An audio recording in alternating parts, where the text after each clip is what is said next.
Welcome. In today's quick guide, I'm going to show you how to enable autoplay GIFs in channels on the Telegram app for PC, especially after the latest update.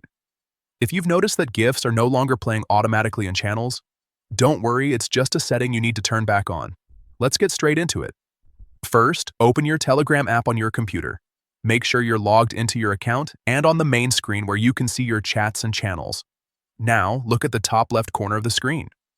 You'll see the three horizontal lines. Go ahead and click on them. This will open the main menu where you can access different options. From here, click on Settings. Once you're inside the Settings menu, scroll down a bit until you find the Advanced option. Click on that to open more detailed customization settings.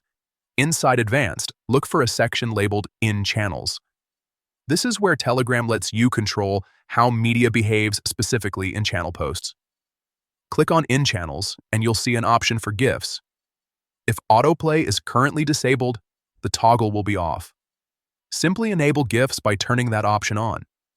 After that, make sure to click Save so your changes are applied properly. And that's it. Now, when you go back to your channels, GIFs should start playing automatically again, making your browsing experience smoother and more engaging.